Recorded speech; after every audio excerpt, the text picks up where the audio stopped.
रभिजातस्येव मणेर्गृहीतृग्राहेषु ततस्तदञ्जनता समापत्तिः। क्या कह रहे हैं? ऐसी अवस्था में चित्त क्या हो जाता है? क्षीण वृत्तेर, वृत्तियां क्षीण हो जाती हैं। क्षीण का मतलब क्या है?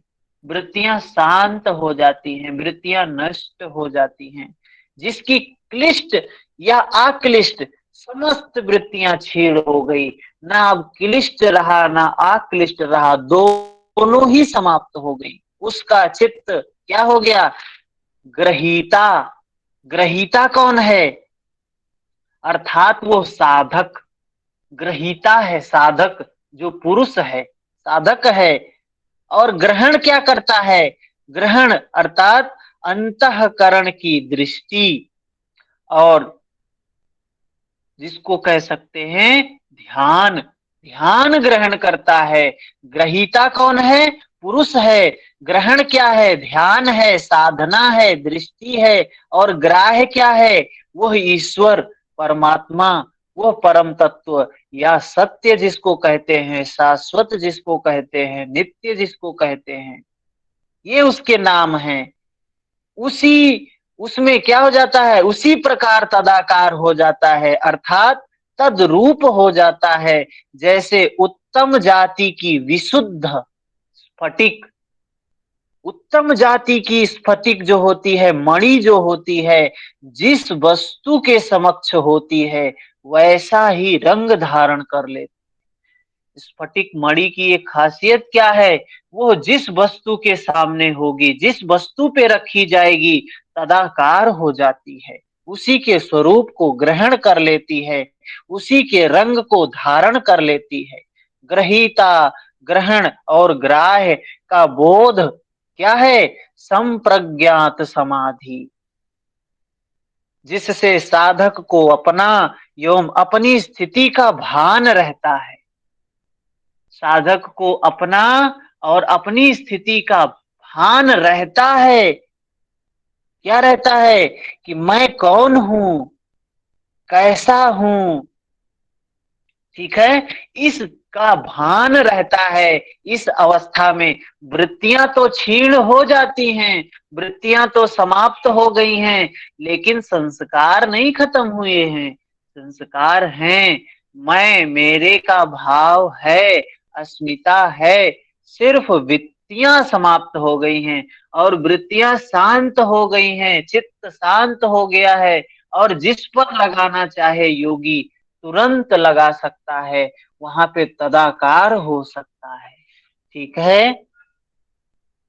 उसके बाद समाधि के अगले चरण की बात करते हैं। अभी तो यहां बता दिया कि वृत्तियां शांत हो गई हैं, चित्त शांत हो गया है, और इस तरीके से शांत हो गया है कि चाहे ग्राह्य पर लगाए, चाहे ग्रहण पर लगाए, चाहे ग्राह्येषु पर, तीनों में से किसी पर भी लगाता है वो तदाकार हो जाएगा। तुरंत उसको उस पर उसकी स्थिति को प्राप्त कर लेगा, स्फटिक मणि के समान। तद अंजनता समापत्ति, जैसे आंखों में काजल समा जाता है, अलग नहीं प्रतीत होता है, उसी तरीके से ये चित्त चाहे ग्रहण पे, चाहे ग्राहेशु, चाहे किसी पे लगेगा तो तुरंत उसको तदाकार हो जाएगा, तद्रूप हो जाएगा। 42 नंबर सूत्र पे क्या कहते हैं? आगे की बात कहते हैं, इसी के आगे की बात कहते हैं। तत्र शब्दार्थ ज्ञान विकल्पे संकीर्णा सवितर्का समापत्ति। थोड़ा सा समझने की बात है, एकाग्रता से समझेंगे तो आज ही समझ में आएगा। क्या है, क्या कह रहे हैं? तत्र शब्दार्थ ज्ञान विकल्प है, संकीर्णा सवितर्का समापत्ति। समापत्ति ही, समापत्ति का मतलब क्या है? अर्थात संप्रज्ञात समाधियों में भी संप्रज्ञात, जो पीछे बताया क्या है, संप्रज्ञात समाधि। संप्रज्ञात समाधि में भी शब्द होता है, अर्थ, शब्द, अर्थ और ज्ञान। पहले वाला सूत्र ये 41 नंबर सूत्र कह रहे हैं अजय जी। 41 नंबर सूत्र में क्या कहा है कि हम योगी की वृत्तियां जो होती हैं, कहा क्षीण वृत्तेर, वृत्तियां क्या हो जाती हैं, क्षीण हो जाती हैं, वृत्तियां समाप्त हो जाती हैं। कैसे, अभिजातस्येव, जैसे शुद्ध स्फटिक मणि होता है, उसमें भी जैसे मणि में कोई विकार नहीं होता है, बिल्कुल शुद्ध होता है, ऐसे ही वृत्तियां शांत हो गई हैं, क्षीण हो गई हैं, और चित्त कैसा हो गया है, एकदम स्फटिक मणि के समान स्वच्छ हो गया है। जो जिस पर भी वो क्या करेगा, चाहे ग्रहीत्र पर, ग्रहण पर, ग्राहेश, ये ग्रहीत्र क्या है, ग्रहीत्र, ग्रहीत्र का मतलब है वो पुरुष। ग्रहण क्या है, ग्रहण का मतलब है अंतःकरण की दृष्टि या ध्यान या साधना, जिसको ग्रहण करता है, साधना में जो चीज है। और ग्राह्य क्या है, कौन सी चीज को ग्राह्य करता है, उस ईश्वरीय सत्य को ग्रहण करता है, ग्राह्य करता है। इन तीनों में कहीं भी वो चित्त को लगाएगा, तुरंत वो तदाकार, तुरंत वास्तविक स्थिति में प्राप्त कर लेगा। जैसी उसकी स्थिति होगी, जैसा उसका स्वरूप होगा, तुरंत उसको वो प्राप्त कर लेगा। फिर समझ में आएगा, आगे वाले सूत्र को समझेंगे तो पीछे वाला भी थोड़ा सा क्लियर हो जाता है। क्या कह रहे हैं, तत्र शब्दार्थ ज्ञान विकल्प संकीर्णा सवितर्का समापत्ति। समापत्ति की बात कह रहे हैं। समापत्ति का मतलब होता है संप्रज्ञात। संप्रज्ञात क्या है, पीछे भी हमने पढ़ा है, संप्रज्ञात वितर्क विचारानंदा स्मितानुगमात संप्रज्ञात। इसी चैप्टर में क्या है संप्रज्ञात, वहां पे हमने क्या पढ़ा था कि अपर वैराग्य की अवस्था कैसे सिद्ध होगी, वहां पे संप्रज्ञात का वर्णन किया गया था। और ये जो पीछे बताया, क्षीण वृत्तेर अभिजातस्येव मणेर ग्रहीत ग्रहण गराहेषु, क्या है, तदस्त तद अंजनता समापत्ति।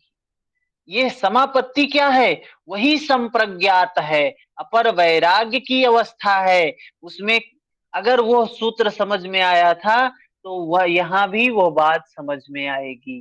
क्या कहा है, संप्रज्ञात, समाधियों में भी जो ये समाधि होती है, संप्रज्ञात समाधि होती है, जो अपर वैराग्य की समाधि होती है, इसमें शब्द, अर्थ, ज्ञान, इन तीनों के विकल्पों से संकीर्णा, अर्थात संकीर्णा का मतलब क्या होता है, संकीर्णा का मतलब होता है मिश्रित, मतलब मिला जुला, दोनों मिला जुला होता है। चित्त का समाधान, सवितर का समापत्ति।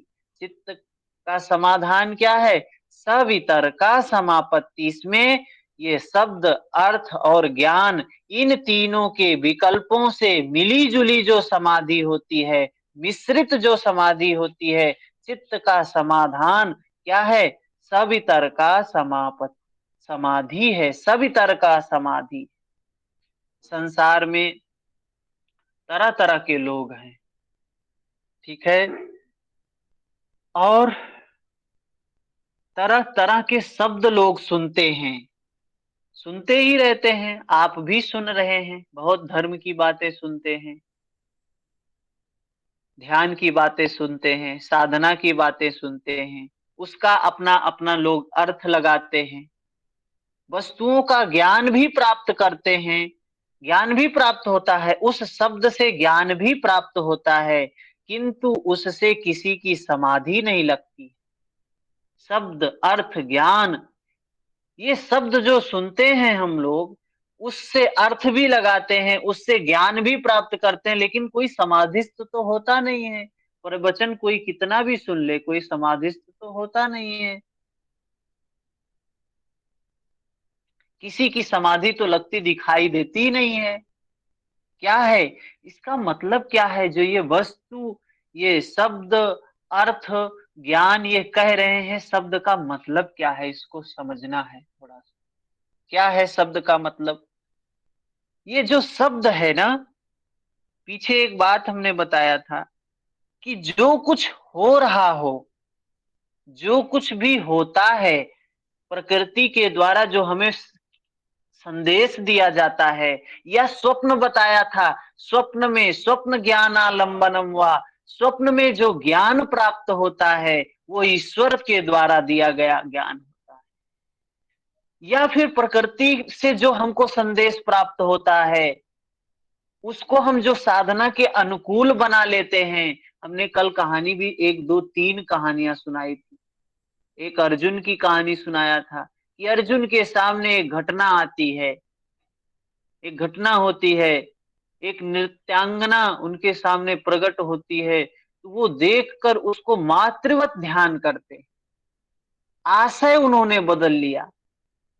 और एक कहानी हमने सुनाया था किसी का, एक दो फकीर का कहानी। तो कैसे हम उन स्थितियों को, अपने आशय को बदल लेते हैं, अपने साधना के अनुकूल कर लेते हैं। वो है शब्द। शब्द है वो दृष्टा और दृश्य के संयोग से भगवान जो प्रेरणा देते हैं, जो हमको प्रेरणा प्राप्त होती है, उसी का नाम है शब्द। संत कबीरदास जी कहते हैं, शब्द मारा गिर पड़ा, शब्द छुड़ाया राज, जिन जिन शब्द विवेकिया, तिनके सर गयो काज। क्या कह रहे हैं? शब्द मारा गिर पड़ा, शब्द छुड़ाया राज। सूत्र है ये, सूत्र है। सूत्र को समझने के लिए किसी संत की बात को समझना पड़ेगा। संत जो हमारे देश में हुए, जिन्होंने जो इसको अलग ही तरीके से समाज को, जिन्होंने चीजों को बताया, उनका तरीका कहने का अलग ही था। क्या कह रहे हैं? जब शब्द पकड़ में आया, कबीरदास जी कह रहे हैं, जब शब्द, शब्द मारा गिर पड़ा, शब्द छुड़ाया राज, जिन जिन शब्द विवेकिया, तिनके सर गयो काज। क्या मतलब है? शब्द पकड़ में जब आया, साधक गिर पड़ा, समर्पित हो गया। क्या समर्पित हो गया? मैं ज्ञानी हूं, मैं ध्यानी हूं, ऐसा जो अहम था वो खो जाता है, समाप्त हो जाता है। ठीक है। शब्द में इतना बल है। क्या है? जैसे अभी हमने पीछे कहानी बताया ना कि वो साधक जो था, पका हुआ नहीं था, लेकिन गुरु से अनुमति लेकर, वो स्वच्छंद विचरण के लिए जो अनुमति लेकर जा रहा था, उसको कहीं से शब्द मिला। क्या मिला? शब्द। कुछ लड़के खेल रहे थे, आपस में ही खेल रहे थे, लेकिन वो आपस में खेल खेल में ही कुछ बोल रहे थे। उस शब्द को इन्होंने पकड़ लिया। शब्द मारा गिर पड़ा, वापस चले आए, आश्रम वापस चले आए। ठीक है। तो ये कह रहे हैं, शब्द में इतना बल है कि कोई राज्य सुख तिनके की तरह त्याग कर, कोई इस राज्य का सुख तिनके की तरह त्याग कर अलग हो गया। जिन जिन ने शब्द पर विवेक किया, जिन जिन शब्द विवेक किया, तिनके सर गयो काज। तिनके सर गयो काज का मतलब क्या है? जिनके कार्य की सिद्धि हो गई, जिन्होंने शब्द को पकड़ लिया, जिन्होंने शब्द को समझ लिया। वही कहा है, शब्द अर्थ ज्ञान विकल्प है, संकीर्णा सवितर का समापत्ति। ठीक है, उसका बेड़ा पार हो गया। ये कह रहे हैं, साधना की बात है। साधना की बात है, वो भी कहाँ की, कौन सी अवस्था के बाद की बात कह रहे हैं? जब चित्त वृत्ति शांत हो गई है, उसके बाद की बात कह रहे हैं। उसके बाद योगी को ये नहीं समझ लेना चाहिए मैं सिद्ध हो गया हूं, मैं भटक नहीं सकता हूं। उसके बाद भी भटक सकता है, लेकिन प्रकृति, ईश्वर, वो ब्रह्म, वो जो आत्म परम तत्व है, जो सत्य है, वो हमको बचाने का प्रयास करता है। वो हमें संदेश देता है, हमें मैसेज देता है, हमें विभिन्न चीजों से हमको सिखाने की कोशिश करता है। अगर हम उसके शब्द को पकड़ लेते हैं, उसके अर्थ को पकड़ लेते हैं, उसके ज्ञान को जान जाते हैं, तो क्या होता है? संकीर्णा सवितर्का समापत्ति, इसी को कहा गया है। ठीक है। किसी संत ने कहा है, शब्द बिना श्रुति आधरी, शब्द बिना श्रुति आधरी। कोई चिंतन में, ध्यान में मन लगाता है, ध्यान में कोई भी व्यक्ति ध्यान में क्या करे? स्वरूप को पकड़ता है, स्वरूप को, सत्य को जानने की कोशिश करता है ध्यान में, किंतु उसके साथ निरीक्षक परीक्षक के रूप में शब्द नहीं होता। जब कोई व्यक्ति ध्यान करता है, साधना करता है, जंगल में चला गया, सन्यासी हो गया, साधना कर रहा है, उस समय उसको कौन सा संदेश मिलेगा प्रकृति से? उसमें उसको कोई निरीक्षक परीक्षक नहीं मिलता है, नहीं मिलता है। भगवान निर्णय नहीं देते हैं, तो सूरत भी अंधी है, सूरत अंधी है, ध्यान अंधी है, साधना अंधी है। ऐसी जगह पे जब हम बाहर भ्रमण करते हैं, बाहर निकलते हैं, तो चीजें हमको प्रकृति से संदेश प्राप्त होता है, और वो जो संदेश होता है, क्या होता है? उसको हम शब्द को समझ लेते हैं, उस अर्थ को समझ लेते हैं, कल्याण हो जाता है। शब्द बिना श्रुति आधरी, कहो कहाँ लो जाए, द्वार न पाए शब्द का, फिर भटका खाए। क्या है? यदि शब्द का स्रोत नहीं मिला, यदि जो साधक है, योगी है, जब उसने स्रोत नहीं पकड़ पाया, स्रोत का मतलब क्या है? कि यह प्रकृति हमसे क्या कहना चाह रही है, हमारे सामने जो घटना घट रही है, अगर हम उससे कुछ सीख नहीं ले रहे हैं, तो क्या होगा? सुरत लगाने से, योग साधने से कोई लाभ नहीं होगा। शब्द बिना श्रुति आधरी, अगर हो प्रकृति के संदेश को, ईश्वर के संदेश को आप नहीं समझ पा रहे हो, तो साधना बेकार है, व्यर्थ है। वही कह रहे हैं ये इसमें, ये शब्द है भगवान के। दृष्टा जो स्वयं दृश्य प्रसारित करता है, वो भगवान ही सब कुछ प्रसारित करता है। चाहे स्वप्न निद्रा ज्ञानालंबनम वा, चाहे यथाभिमत ध्यानाद् वा, कुछ भी हो, वो परम तत्व के द्वारा ही प्रसारित होता है। जिसका प्रयोजन क्या होता है? जिसका उद्देश्य होता है पुरुष के भोग के लिए, साधनों उपयोगी भोग तथा मोक्ष प्रदान करना, वह ईश्वर, वह प्रकृति यह नहीं चाहता है कि यह बच्चा डूब के मर जाए, वो चाहता है ये भी मुक्त हो जाए। भोगाप वर्गार्थम दृश्यम, प्रकृति यही चाहती है कि ये भोग करके मुक्त हो जाए। वो बचाने का प्रयास करती है, वो हमें संदेश देती है, लेकिन उसके शब्द को हम सुनते नहीं। व्यवहारिक रूप में लें, समाज जीवन में हम जीते हैं, तो जब हमारे शरीर में विकार आते हैं, तो धीरे धीरे हमको कुछ संवेदना के रूप में हमारे मैसेज आने लगता है। कभी कहीं पेन हो रहा है शरीर में, कहीं कुछ असहज महसूस हो रहा है। ऐसी स्थिति में हम उस शब्द को क्या करते हैं? इग्नोर करते हैं। प्रकृति हमको बार बार मैसेज देती है कि ये गलत कर रहे हो, गलत परिणाम आ रहा है, गलत परिणाम आ रहा है, लेकिन फिर भी हम क्या करते हैं? नहीं, अभी अभी गलती हो गई थी, आगे से गलती नहीं होगी, अब और अच्छे से करेंगे। तो हम बुद्धि की वजह से और अच्छे से करने का प्रयास करते हैं, और अच्छे से करने का प्रयास करते हैं। होता क्या है? मर जाते हैं, करते करते मर जाते हैं, कुछ भी प्राप्त नहीं होता है, कुछ भी प्राप्त नहीं होता है। ठीक है। तो प्रकृति के शब्द को समझना, उसके अर्थ को समझना, ऐसा करने से सवितर का समापत्ति, सवितर का समापत्ति प्राप्त होती है। ठीक है। उसका नाम है शब्द। चित्त शांत प्रवाहित है, ऐसे में कैसा शब्द सुनाई दिखाई पड़ता है? ये जो स्वरूप बताया, इस समय जब चित्त शांत है, उस अवस्था में कौन सा उसका अर्थ, उसकी जानकारी इन तीनों के विकल्पों से संकीर्णा अर्थात मिली हुई चित्त की समाधि सवितर का है। यहाँ परमात्मा तो नहीं है, लेकिन संप्रज्ञात समाधि है, इसी को कहा संप्रज्ञात समाधि। ठीक है, किंतु परमात्मा नहीं है, लेकिन परमात्मा का विकल्प है, परमात्मा का संदेश है, परमात्मा का विकल्प भली प्रकार पुष्ट है।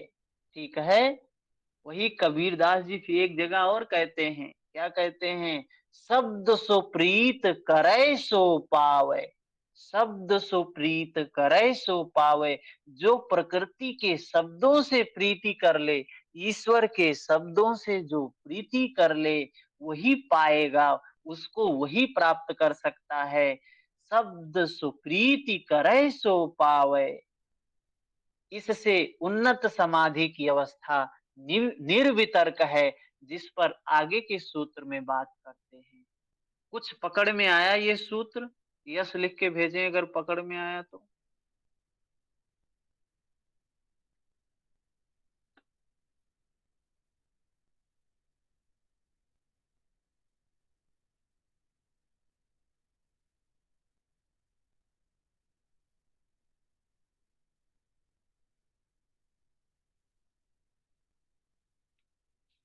चलें आगे का सूत्र देखते हैं। सूत्र है, हो सकता है पहली बार सुन रहे हो, या पहली बार इन चीजों को सुन रहे हो। किताबों में बिल्कुल अलग दिया होता है, बुद्धि के स्तर पे समझ में भी नहीं आता है क्या कह रहे हैं किताबों में। तो एक बार दो बार जब चीजें सुनते हैं, या फिर जो लोग रिवाइज कर रहे होंगे उनको तो समझ में आ जाएगा, जिन्होंने तीसरा चौथा पाद पढ़ा हुआ है, समाधि ये कैवल्य और विभूति, ये दोनों पाद जिन्होंने पढ़ा है, हम पिछले क्लास में जो लोग थे उनको तो बात समझ में आ जाएगी। जो लोग नए होंगे थोड़ा सा मुश्किल हो सकता है, लेकिन प्रयास करेंगे तो समझ में आएगा, और आगे आगे बढ़ने पर समझ में आएगा। ठीक है, थोड़ी सी बात समझ में आई, बड़ी बात है, यही बड़ी बात है कि कम से कम थोड़ी सी बात तो समझ में आई। हाँ, ठीक है, आगे चलते हैं 43 नंबर सूत्र। इन संतों की बातों को सुनकर हमें थोड़ा सा बात स्पष्ट होने लगता है, इसलिए तुलसीदास जी को बीच में लाना पड़ता है, कबीरदास जी को बीच में लाना पड़ता है, श्री कृष्ण जी के उपदेशों को भी बीच में लाना पड़ता है। तो अभी हम जब अगले सूत्र पर चलते हैं, 43 नंबर सूत्र क्या कहता है? 43, स्मृति परिशुद्धौ स्वरूप शून्यवार्थ मात्र निर्भाषा निर्वितर्का,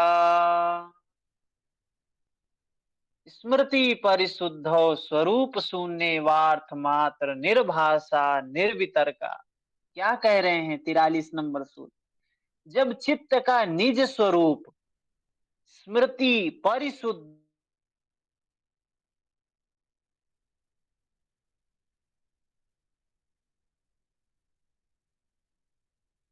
रह जाता है, केवल लक्ष्य का आभास रह जाता है, उस समय स्मृति परिशुद्ध हो, स्मृति क्या हो गई? परिशुद्ध हो गई, स्मृति भली प्रकार शुद्ध हो जाती है, तब वह निर्वितर्क समाधि है। उसी को कहा निर्वितर्क समाधि। मतलब क्या है? ना शब्द है, ना अर्थ है, ना ज्ञान है। वहां शब्द था, वहां अर्थ था, वहां ज्ञान था, लेकिन जब वो शब्द समाप्त हो गया, अर्थ समाप्त हो गया, ज्ञान समाप्त हो गया, तो चित्त का स्वरूप शून्य हो गया।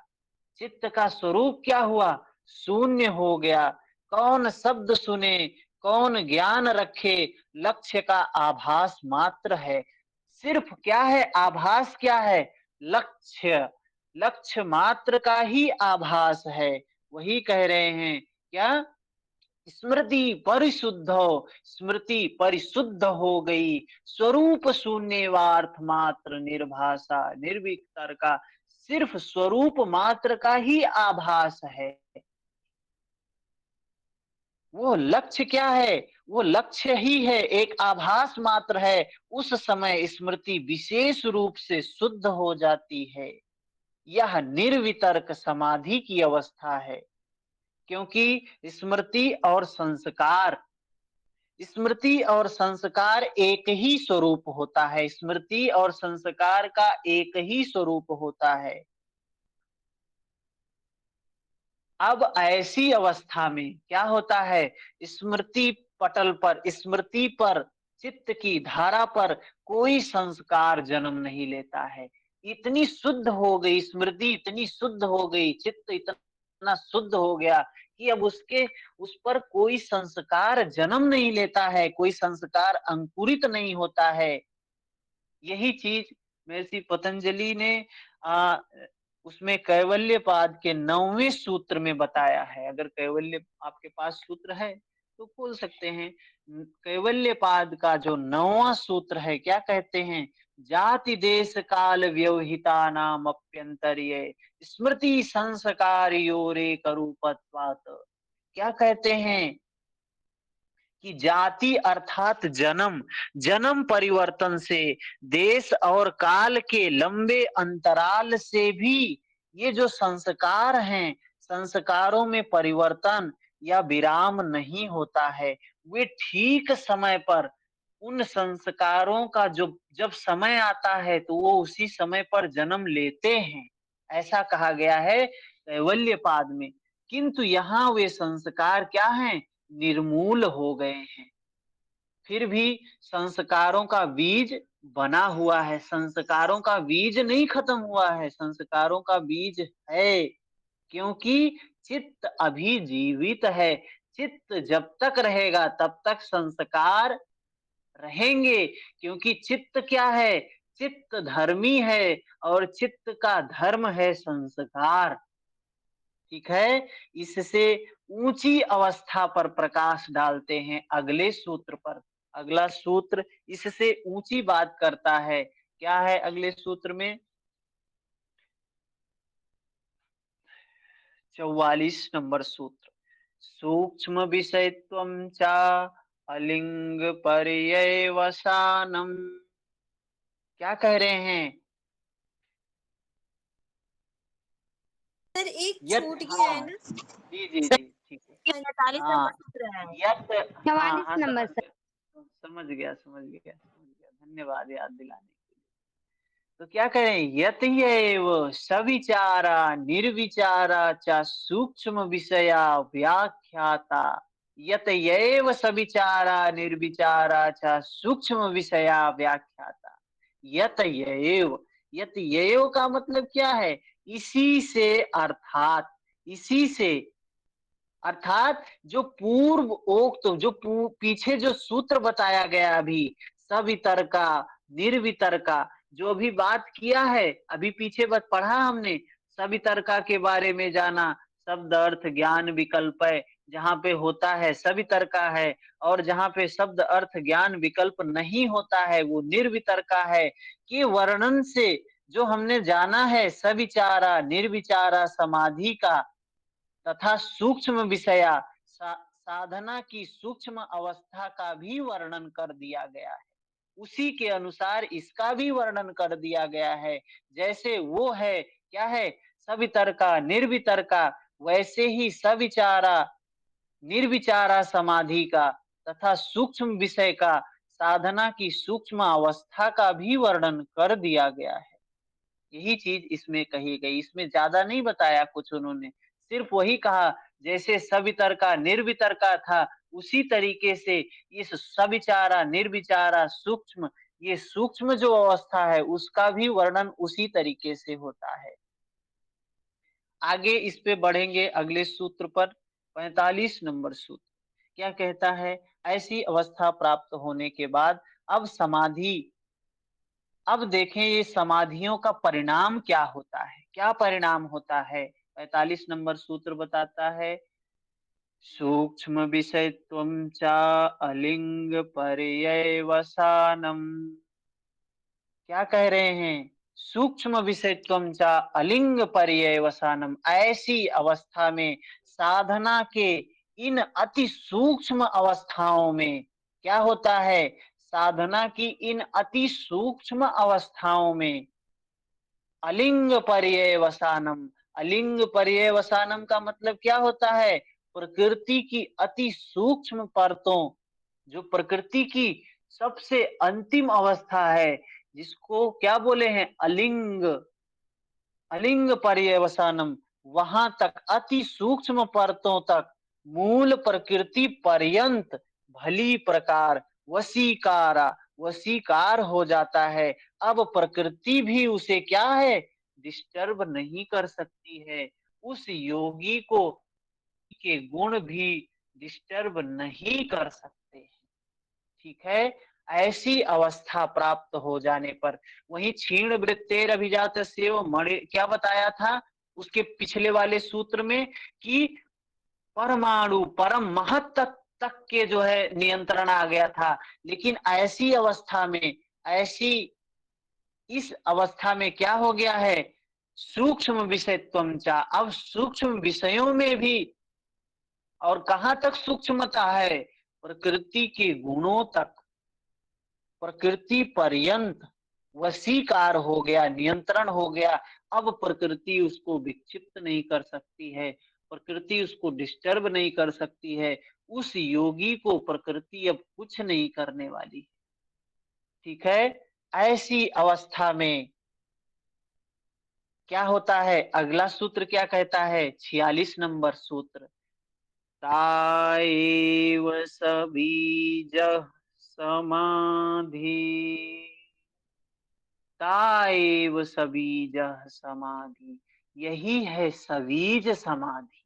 इस अवस्था को सबीज समाधि कहा गया है, जो जिसमें क्या होता है, प्रकृति के गुण, प्रकृति स्वयं उस योगी को डिस्टर्ब नहीं कर सकती है, हस्तक्षेप नहीं कर सकती है, प्रकृति के गुण उस पर लागू नहीं होंगे। ऐसी अवस्था में क्या कहा है, ताएव सबीजः समाधि, ऊपर युक्त जो सवितर्का, निर्वितर्का, सविचारा, निर्विचारा, ये समाधियां जो बताई हैं, ये क्या हैं, निर्विकल्प होने पर भी निर्बीज नहीं है। ये निर्विकल्प हो जाने पर, ये निर्विकल्प हो जाने पर भी निर्बीज समाधि नहीं है। ये चित्त का बीज विद्यमान है इसमें। चित्त का बीज जब तक विद्यमान रहेगा तब तक क्या होगा, निर्बीज समाधि नहीं प्राप्त हो सकती है। इसलिए यहाँ सब के सब क्या है, सबीज समाधि ही है। जितनी भी समाधि की बात की गई है पीछे, चाहे वो क्या हो, सवितर्का हो, निर्वितर्का हो, सब सविचारा हो, निर्विचारा हो, कोई भी समाधि हो, सब की सब ताएव सबीज समाधि, सभी सबीज समाधियां हैं। इन चारों प्रकार के समाधियों में भी निर्विचार समाधि के निर्मल हो जाने पर, निर्विचार समाधि जो चौथी समाधि है, उस निर्विचार समाधि के निर्मल हो जाने पर क्या कहते हैं, निर्विचार वैसार अध्यात्म प्रसाद, निर्विचार वैसार अध्यात्म प्रसाद, निर्विचार समाधि अत्यंत निर्मल हो जाने पर योगी में अध्यात्म प्रसाद, आत्मिक विभूतियां भली प्रकार प्रसारित हो जाती हैं। क्या मतलब है, ऐसी इस निर्विचार समाधि जब अत्यंत निर्मल हो जाती है तो योगी को अध्यात्म प्रसाद की प्राप्ति होती है। यह अध्यात्म प्रसाद क्या होता है, आत्मिक जो विभूतियां होती हैं, आत्मा से, वो परमात्मा से संबंधित जो विभूतियां होती हैं उसको प्राप्त होने लगती हैं। परमात्मा से संबंधित जो विभूतियां होती हैं, सिद्धियां होती हैं, वो उसको प्राप्त होने लगती हैं। और क्या है वो परमात्मा, जो सनातन है, जो पुरुष है, जो अजन्मा है, जो शाश्वत है, जिन विभूतियों वाला है, वे सारी विभूतियां योगी को प्राप्त हो जाती हैं।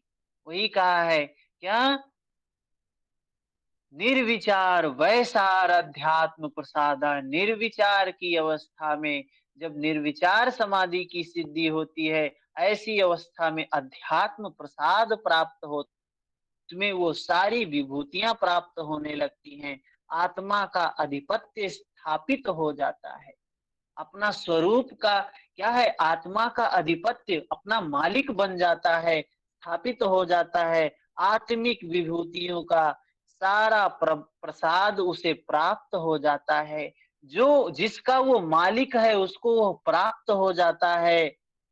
अब कोई विभूति उससे अलग नहीं है, ऐसी अवस्था में उससे कोई विभूति अलग नहीं होती है। उस समय योगी की बुद्धि क्या हो जाती है, ऋतंभरा, ऋतंभरा हो जाती है, जिसको कहा है ऋतंभरा तत्र प्रज्ञा, प्रज्ञा की बात आ गई। प्रज्ञा, पीछे भी हमने बात किया था प्रज्ञा के बारे में, क्या है, वो बुद्धि उस समय क्या हो जाती है, उस समय योगी की प्रज्ञा अर्थात जो बुद्धि है हो जाती है ऋतंभरा, ऋत को धारण करने वाली हो जाती है, सत्य से संयुक्त हो जाती है, सत्य को धारण करने वाले हो जाती है। अब वह परम तत्व परमात्मा को धारण करने की क्षमता वाली हो जाती है। परम तत्व परमात्मा क्या है, सत्य है, सनातन है, अजन्मा है, नित्य है, शाश्वत है, उसको धारण करने की क्षमता प्राप्त हो जाती है। वो ऋतंभरा प्रज्ञा, वो प्रज्ञा उसकी क्या हो जाती है, ऋत अंभरा, ऋत को धारण करने वाली हो जाती है। जब अध्यात्म प्रसाद मिल गया तो अब केवल परम चेतन को पाना मात्र शेष रह जाता है।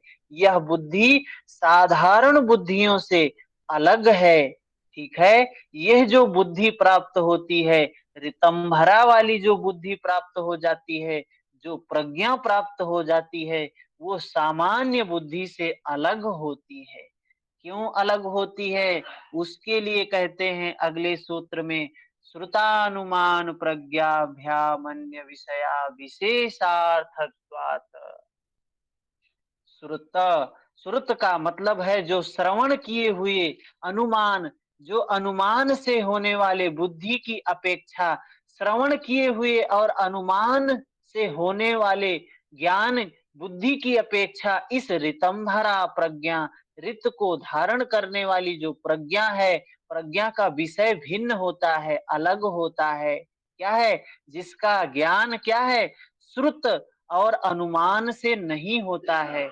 ये ऋतंभरा प्रज्ञा का जो ज्ञान होता है वो श्रुतानुमान प्रज्ञा, श्रुत से अनुमान से नहीं होता है, इससे भिन्न होता है। उसकी जानकारी किससे होती है, प्रज्ञा से होती है, क्योंकि यह विशेष अर्थ वाली होती है, विशेष पुरुष ईश्वर वाली होती है। उस विशेष पुरुष ईश्वर के द्वारा जो ज्ञान दिया जाता है उस अर्थ वाली होती है। ऋतंभरा तत्र प्रज्ञा, उसको ग्रहण करने की क्षमता वाली होती है, ठीक है। कुछ समझ में आया, हाँ ज्यादा ही जी हो भैया। गया आज का। हाँ जी भैया, ज्यादा तो हो गया बट समझ भी आया है। चलिए ठीक है, कल इसको हाँ हम जी। फिर से रिपीट करेंगे और कल ये हम समाप्त करेंगे।